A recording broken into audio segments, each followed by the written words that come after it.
Welcome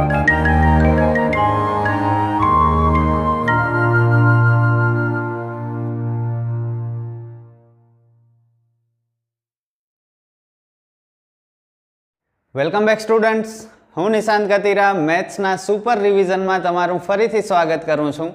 આપણે શીખી રહ્યા છીએ ચેપ્ટર નંબર 6 ત્રિકોણ.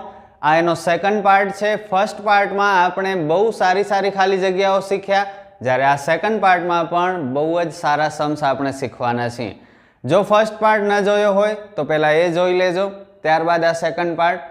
ઘણા બધા સારા સમ્સ શીખશું જે અગાઉ તમે સોલ્વ નહીં કર્યા હોય તો પ્લીઝ પૂરું ધ્યાન આપજો, વિડીયો ભગાવતા નહીં, અને બને ત્યાં સુધી મારાથી પહેલાં બધા સમ સોલ્વ કરવાની ટ્રાય કરજો અને નોટબુકમાં લખજો. ઓકે, માત્ર વિડીયો જોવાથી કામ નહીં થાય આપણું, નોટબુકમાં લખવા પડશે બધા સમ્સ. તો સ્ટાર્ટ કરીએ આપણે. એક શબ્દમાં જવાબ આપો. 12 મીટર ઊંચા એક શિરોલંબ થાંભલાના પડછાયાની લંબાઈ 8 મીટર છે. તે જ સમયે એક ટાવરના પડછાયાની લંબાઈ 40 મીટર છે. તો ટાવરની ઊંચાઈ શોધો. બહુ જ ઇન્ટરેસ્ટિંગ સમ છે. ચલો, આવડે છે તમને મારાથી પહેલાં? આકૃતિ દોરવી પડશે તો જ આ સમ થઈ શકશે. જુઓ, 12 મીટર ઊંચો એક થાંભલો છે. આ થાંભલો, આ જમીન, થાંભલાનો પડછાયો હંમેશા જમીન ઉપર પડે. નામ આપણે ABC આપી દઈએ. પડછાયાની લંબાઈ 8 મીટર. યાદ રાખજો, પડછાયો જમીન ઉપર પડે. ઓકે, તે જ સમયે એક ટાવરના પડછાયાની લંબાઈ 40 મીટર. એક ટાવર પણ છે, એનો પડછાયો બહુ મોટો છે. થાંભલાનો પડછાયો 8 છે, ટાવરનો પડછાયો 40 છે, અને નામ આપી દઈએ PQR. તો ટાવરની ઊંચાઈ શોધવાની છે. ચલો, ફોર્મ્યુલા કેવો આવશે? બહુ ઇઝી સમ છે. સમમાં કંઈ નથી જો તમને આકૃતિ દોરતા આવડે અને સૂત્ર લખતા આવડે તો. ફોર્મ્યુલા કયો મને? અનુરૂપ બાજુઓ લેવાની છે આપણે. બે સમરૂપ ત્રિકોણ છે તો અનુરૂપ બાજુઓ લઈ લઈએ. જેના માપ હોય એ બાજુ લેવાની. અહીં AB છે તો આ PQ આપણે શોધવાનું છે. AB અને PQ, BC ને QR. બંને ત્રિકોણમાં કર્ણની કિંમત નથી તો કર્ણને આપણે નહીં લઈએ.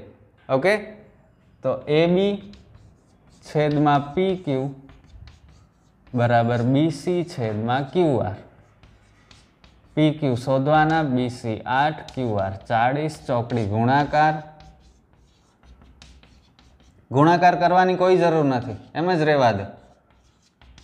PQ ને કરતા બનાવો, 8 જશે છેદમાં. ચલો, 8 અને 40 કટ થાય, 8 ગુણ્યા 5 અને 12 ગુણ્યા 5 60. કેટલું ઇઝી હતું? તેથી ટાવરની ઊંચાઈ 60 મીટર હોય. કંઈ પ્રોબ્લેમ નથી. હું જુઓ, બધાથી થઈ જાય આ સમ, તમને પણ આવડે છે, પણ આ આવડવું જોઈએ. આ લખશો તો આ ગણતરી કરી શકશો. આ જ નહીં લખો તો ગણતરી નહીં થાય. Okay, next. એ સેમી બાજુવાળા સમબાજુ ત્રિકોણનું ક્ષેત્રફળ કેટલું થાય? સમબાજુ ત્રિકોણનું ક્ષેત્રફળ શોધવાનું છે. બાજુનું માપ આપેલું છે A. ચલો, આન્સર શું આવશે? સમબાજુ ત્રિકોણના ક્ષેત્રફળનો સૂત્ર ખબર છે? બોલો. વર્ગમૂળમાં 3/4 ગુણ્યા બાજુનો વર્ગ.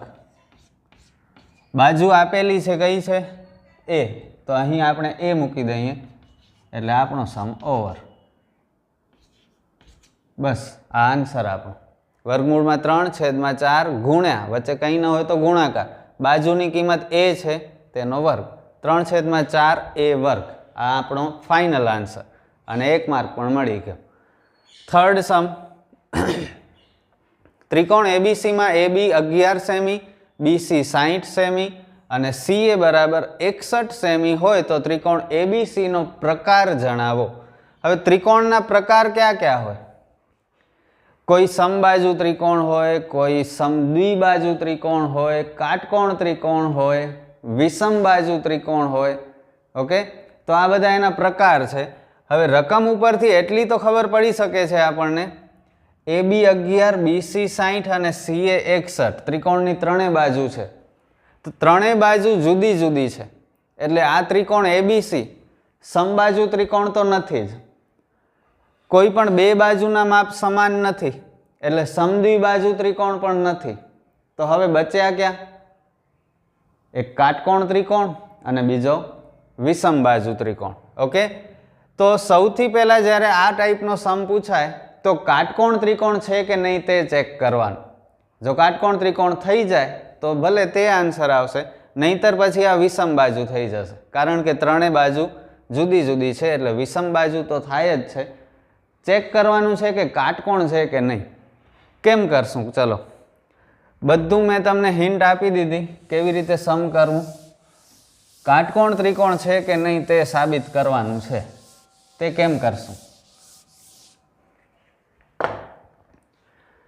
તો કાટકોણ ત્રિકોણમાં સૌથી મોટી બાજુ જે હોય તેને કર્ણ કહેવાય. સૌથી મોટી બાજુ કઈ છે? CA 61, 11, 60 અને 61. તો 61 સૌથી મોટી બાજુ છે, તો તે કદાચ કર્ણ હોઈ શકે જો આ કાટકોણ ત્રિકોણ બને તો. અત્યારે મને નથી ખબર બનશે કે નહીં. તો આ કદાચ કાટકોણ ત્રિકોણનો કર્ણ બની શકે અને આ અન્ય બે બાજુઓ બની શકે. ઓકે, કાટકોણ ત્રિકોણનું સૂત્ર જો આવી રીતે હોય આકૃતિ, તો આ કર્ણ 61, આ 11 ને આ 60. કર્ણનો વર્ગ આપણે કરવો પડે.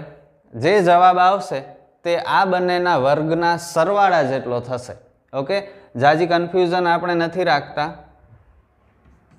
નામ પણ આપેલા છે, CA 61 છે, તો CA નો વર્ગ કરીએ આપણે સૌથી પહેલા. 61 નો વર્ગ. ચલો, 61 નો વર્ગ કેટલો થાય?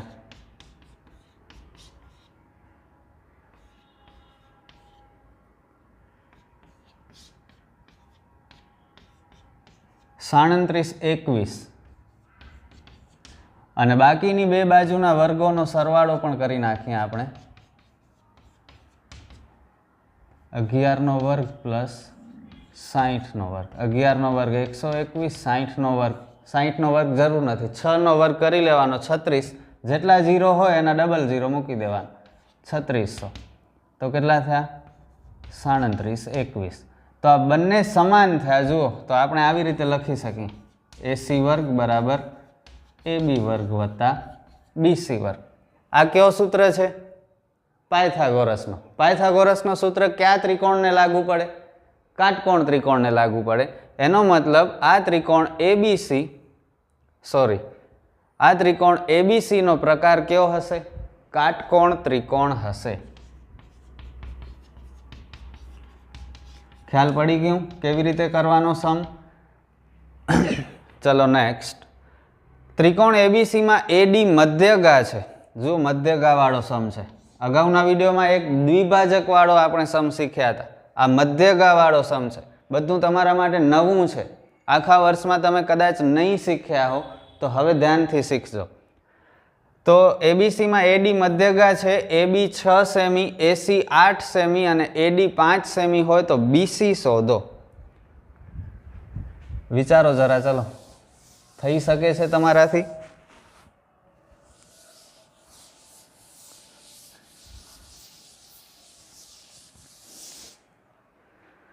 આકૃતિ તો દોરવી જ પડશે. AD મધ્યગા છે એ ઉપર રાખવું પડશે. મધ્યગા અને દ્વિભાજક બંને અલગ વસ્તુ છે, યાદ રાખજો. સેમ નથી, પણ આકૃતિ બંનેની સેમ થાય. અગાઉના વિડીયોમાં ખાસ હમણાં આ વિડીયો પૂરો થાય એટલે દ્વિભાજકનો સમ જોઈ લેજો. દ્વિભાજકની આકૃતિ પણ આવી જ હતી. દ્વિભાજકનો સૂત્ર થાય AB છેદમાં AC બરાબર BD છેદમાં DC. પણ આ મધ્યગા છે તો સૂત્ર અલગ થશે. મધ્યગાનો સમ હોય તો એપોલોનિયસનો સૂત્ર કામ આવે.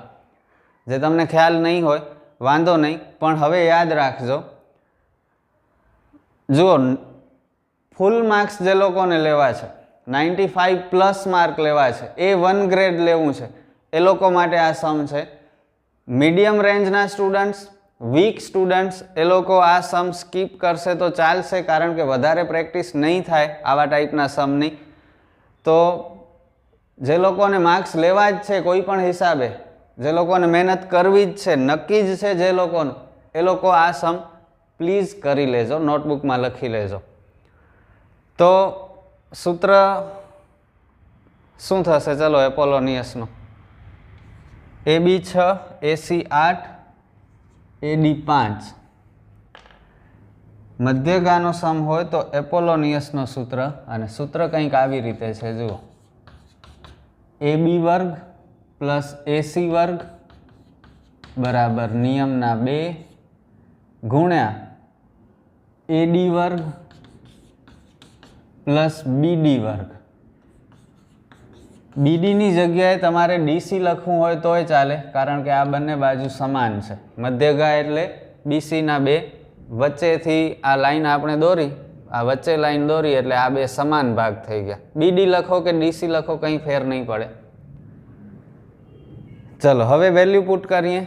AB 6 વર્ગ 6નો વર્ગ, AC 8નો વર્ગ 2, AD 5નો વર્ગ, BD આપણી પાસે નથી.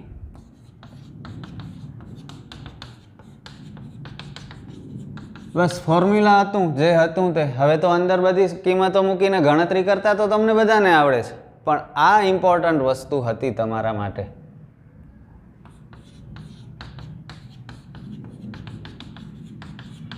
બે ને છેદમાં લઈ જઈએ. તમારે 2 ને આ આખા કૌંસ સાથે ગુણાકાર કરવું હોય તોય કરી શકો છો, પણ આ વધુ ઇઝી પડશે.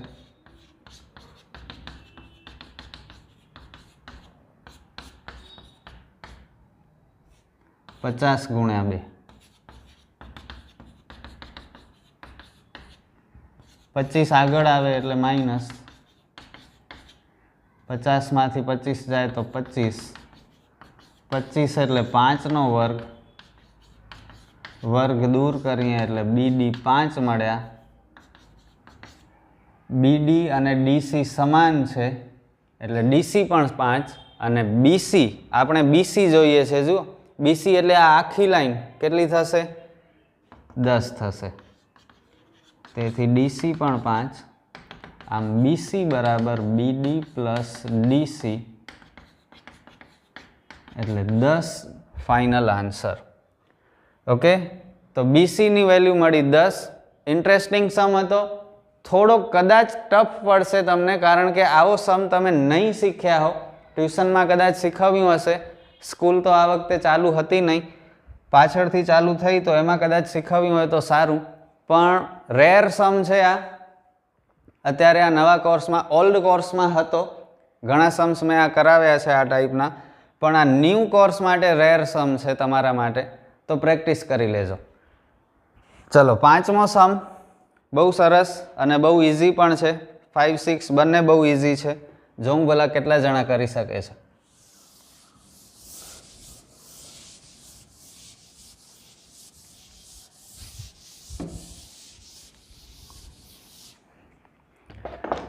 છે તમારામાં તાકાત 5મો અને 6ઠો સમ કરવાની? ચેલેન્જ આપું છું, એનો મતલબ એમ નહીં કે સમ હાર્ડ હશે અને તમારાથી નહીં થાય. સમ બંને બહુ ઇઝી છે, હું પોતે કહું છું. ચોરસના વિકર્ણની લંબાઈ 5 વર્ગમૂળમાં 2 છે, તો ચોરસની બાજુનું માપ કેટલું? આ તો સમ આપણે અગાઉના વિડીયોમાં પણ શીખ્યા. આ ચોરસ, નામ આપી દઈએ ABCD.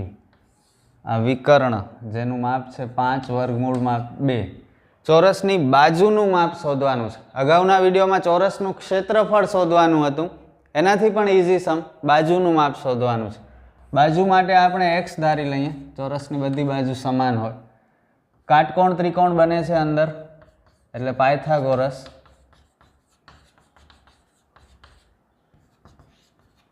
બધાને આવડે આ સમ તો. 5નો પણ વર્ગ અને વર્ગમૂળમાં 2નો પણ વર્ગ. 5નો વર્ગ 25, વર્ગમૂળમાં 2નો વર્ગ માત્ર 2, બંનેનો ગુણાકાર થશે. x વર્ગ ને x વર્ગ, 2x વર્ગ, 25 ગુણ્યા 2 50, આ 2 છેદમાં આવે. 25 એટલે 5નો વર્ગ, વર્ગ દૂર કરીએ તો ચોરસની બાજુનું માપ મળ્યું 5. કેટલું સિમ્પલ હતું. મોસ્ટ ઇમ્પોર્ટન્ટ છે આ સમ. પૂછાવાની પૂરેપૂરી શક્યતા છે, પણ યાદ રાખશો, અત્યારે ગણશો તો માર્ક મળશે. છઠ્ઠો સમ, હજુ પણ આપણે આગળ શીખશું જ આવા સમ. ત્રિકોણ XYZ અને PQR માં સંગતતા XYZ અને PQR સમરૂપતા છે તથા PR બરાબર PQ અને ખૂણો X બરાબર 48 અંશ હોય તો ખૂણો Y કેટલો? ચલો, તમારામાંથી બહુ ઓછા સ્ટુડન્ટ્સ હશે જે આ સમ કરી શકશે. આ સમ જેનાથી થશે એને 80 અપ તો માર્ક આવશે જ, 85 અપ આવી શકે છે. આ સમ થશે એનાથી હો, બાકી નહીં. યાદ રાખી લેજો. જો એમ વિચારતા હો કે અમને તો બધું જ આવડે છે, અમે તો હોશિયાર છીએ, આખું વર્ષ બહુ સારી રીતે શીખ્યા છીએ, વાત તમારી બધી સાચી. આ સમ કરી દો ત્યારે તમને માર્ક મળશે. હિસાબ ક્લિયર છે, ચોખ્ખો હિસાબ છે. સમ આવડે તો માર્ક મળે, બાકી ગમે એટલા હોશિયાર હોઈએ, ગમે એટલું આપણને ટેલેન્ટેડ માનતા હોઈએ, ટાઈમ ઉપર સમ ન ગણી શકીએ તો માર્ક ન મળે. XYZ અને PQR માં સંગતતા XYZ અને PQR સમરૂપતા છે. યાદ રાખજો, આ નિશાની પ્રમાણે હંમેશા આકૃતિ દોરવાની. XYZ અને PQR.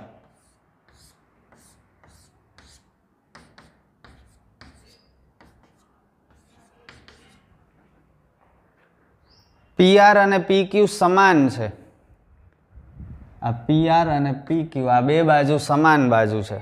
X 48 છે તો Y શોધવાનું છે આપણે. આ Y, we have to find angle Y. How can we solve this sum?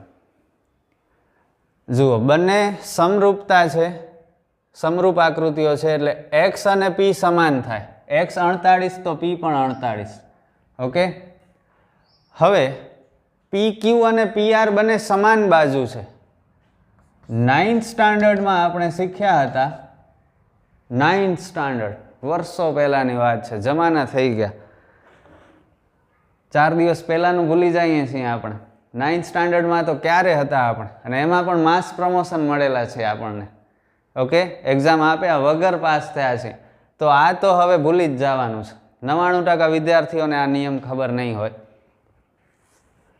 જો બે સમાન બાજુઓ હોય તો તેના સામસામેના બંને ખૂણા પણ સમાન થાય. PQ અને PR સમાન બાજુ છે તો સામેના ખૂણા, PQ નો સામેનો ખૂણો R અને PR ની સામેનો ખૂણો Q સમાન થાય. ઓકે, આપણે શોધવાનું છે Y. Y આપણે ભલે શોધવાનું છે, પહેલા Q મળી જાય આપણને તો Y મળી જશે, કારણ કે બંને અનુરૂપ ખૂણા છે, સમાન જ હશે. તો Q શોધવા ઉપર આપણે ફોકસ કરવાનું છે. ત્રિકોણના 3 ખૂણાનો સરવાળો 180, P નો માપ 48 છે, Q આપણને ખબર નથી, R પણ ખબર નથી, પણ એટલી ખબર છે R અને Q બંને કેવા છે? સમાન છે. તો R ની જગ્યાએ Q આપણે મૂકી શકીએ. Angle Q plus angle Q, 2 angle Q. Q ને કરતા બનાવીએ, 48 ને પાછળ મોકલી દઈએ. ચલો, બાદ બાકી 132 બે જશે છેદમાં 66 ગુણ્યા 2 132, એટલે એંગલ Q 66. Q 66 તો Y પણ 66, કારણ કે બંને અનુરૂપ ખૂણા છે. ઓકે, તો કેવો લાગ્યો આ સમ? થયો હતો તમારાથી? ઓનેસ્ટલી કહેજો. અત્યારે જ કમેન્ટ કરો કે સર અમારાથી આ છઠ્ઠો સમ થઈ ગયો, નહીંતર લખો અમારાથી ન થયો. લાસ્ટ 2 સમ, ત્યારબાદ આપણે MCQs શીખશું. ચલો, બંને સમ બહુ ઇઝી છે. આઈ હોપ કે તમે કરી શકો છો. ચલો, મને સાચો સાબિત કરી બતાવો તો. મને એમ છે કે તમે આ બંને સમ કરી શકો છો. ઓકે, હવે મને સાચો સાબિત કરવો છે કે ખોટો એ તમારા ઉપર છે. ત્રિકોણ ABC માં ખૂણો B બરાબર 90 અંશ એટલે કાટખૂણો બનશે, કાટકોણ ત્રિકોણ બનશે. AB જેમ BC બરાબર 12 જેમ 15 એટલે AB 12 ને BC 35, 15 નહીં પણ 35. તો BC જેમ AC શોધવાના છે. બીસી જેમ એસી, બીસીની કિંમત તો છે, એસીની કિંમત મળી જાય તો આપણને આન્સર મળી જાય. ચલો, કાટકોણ ત્રિકોણ છે, પાયથાગોરસ આવશે એસી વર્ગ બરાબર એ બી વર્ગ પ્લસ બીસી વર્ગ. AC we have to find. AB is given 12, BC is also given 35. Square of 12 144, square of 35, ચલો 35 નો સ્ક્વેર કરવો પડશે.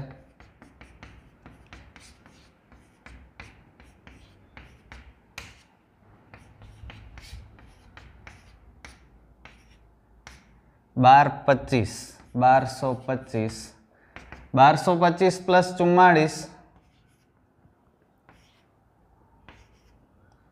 1369. ચલો 1369 કોનો વર્ગ થાય?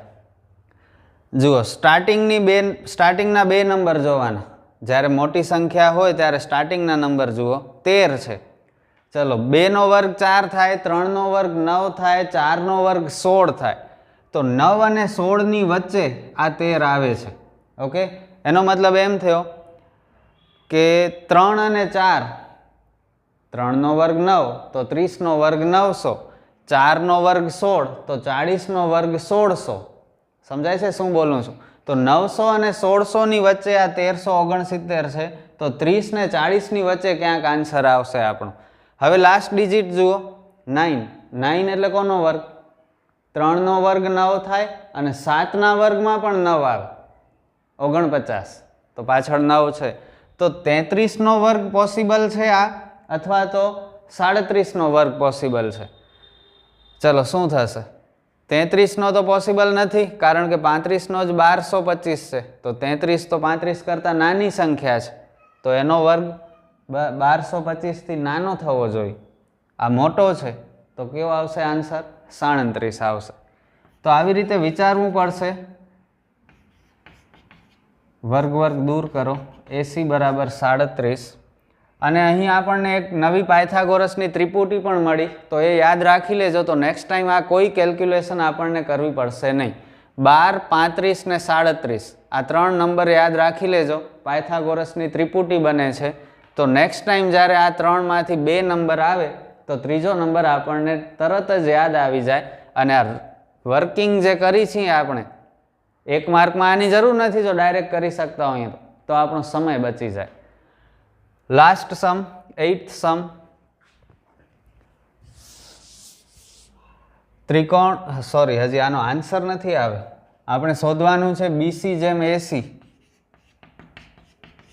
બીસી 35, એસી 37. તો ફાઇનલ આન્સર 35 જેમ 37. હવે 8th સમ. ત્રિકોણ એબીસીમાં ખૂણો બી 90, એટલે આ પણ કાટકોણ ત્રિકોણ. AB x plus 2, BC 2x plus 3 અને 3x માઇનસ 1.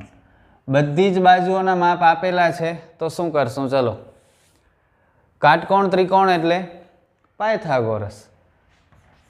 6થા ચેપ્ટરમાં અને 10મા ચેપ્ટરમાં પાયથાગોરસનો બહુ યુઝ થાય છે.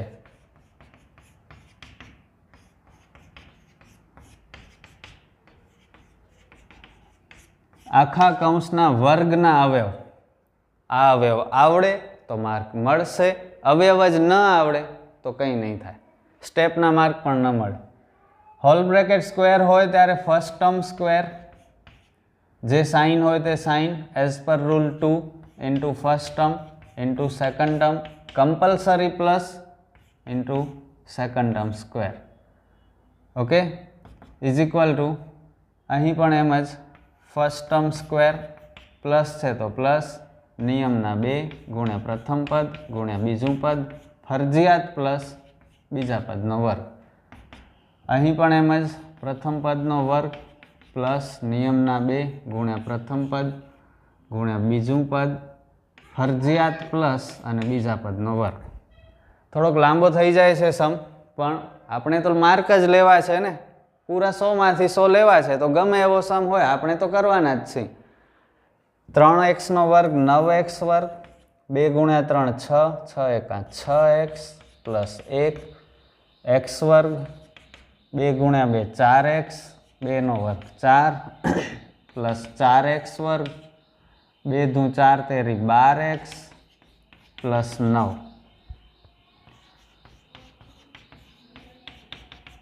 ચલો બરાબરની પાછળ x વર્ગવાળા બે પદ છે, ભેગા કરી નાખીએ. 1x વર્ગ ને 4x વર્ગ એટલે 5x વર્ગ.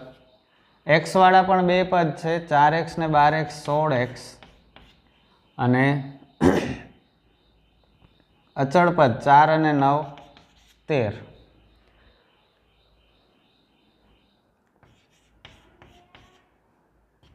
બધા પદને આપણે બરાબરની આગળ લઈ લઈએ.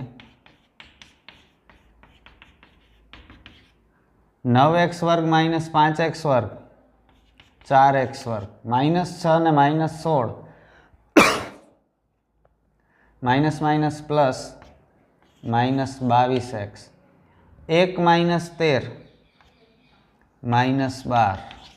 સમ બહુ લોંગ થઈ રહ્યો છે. બધાને આપણે 2 વડે ભાગી શકીએ છીએ. 2 વડે ભાગી નાખીએ. ચલો 6 અને 2 નો ગુણાકાર 2 છક 12. 12 ના એવા બે ભાગ પાડો કે બાદબાકી 11 થાય. 12 ના એવા બે ભાગ પાડો કે 11 થાય. 12 એકા 12, 12 માંથી 1 જાય તો 11. છેડા ઉપર માઇનસ છે એટલે વિરુદ્ધ નિશાની લાગશે. વચ્ચે જે હોય તે મોટી સંખ્યાને લાગુ પડે. ચલો x વર્ગની આગળ સહગુણક છે, જુઓ 2 છે, તો ડાયરેક્ટ આપણે નહીં લખી શકીએ, ફરજિયાત આપણે સ્ટેપ લેવા જ પડશે. -11 ની જગ્યાએ -12x અને +1x, 2 ની જોડી. આ બંનેમાં 2 કોમન અને x પણ કોમન એટલે બચ્યા x -6. આ બંનેમાં કંઈ કોમન નથી એટલે 1. યાદ રાખજો બંને કૌંસ સમાન જ આવવા જોઈએ. કોમન કૌંસ એક વખત, બાકી બચ્યા તે બીજા કૌંસમાં. બંને માટે 0. 1 માર્કનો સમ છે કે 4 માર્કનો સમ છે?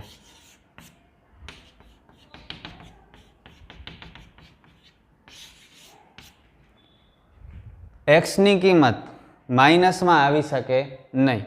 યાદ રાખજો કોઈ પણ ત્રિકોણ, ચોરસ, લંબચોરસ આ બધાની કોઈ પણ બાજુનું માપ નેગેટિવ પોસિબલ નથી. -1/2 શક્ય નથી. ઓકે, તો ફાઇનલ આન્સર x બરાબર 6. x ની કિંમત શોધવાની છે, જવાબ મળ્યો 6. બહુ મોટો દાખલો હતો.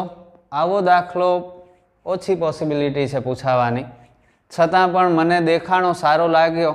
આનાથી પહેલાં મેં ગણ્યો નહોતો એટલે આઈડિયા નથી કે આટલો મોટો થઈ જશે. ફર્સ્ટ ટાઈમ જ ગણ્યો, તો ઇટ્સ ઓકે. આપણે તો જે સમ સારા લાગે એની પ્રેક્ટિસ કરવાની જ છે. અમે આખું વર્ષ સારી રીતે ભણ્યા છીએ એટલે બધું આવડે જ છે. માત્ર નવા નવા સમ્સ આપણે ટ્રાય કરીએ છીએ અને આપણાથી થતા જાય છે. ન થતા હોય, પ્રોબ્લેમ થતી હોય તો પ્રેક્ટિસથી સુધારી શકો છો તમે. એટલે જ વારંવાર કહું છું કે નોટબુકમાં બધું લખો.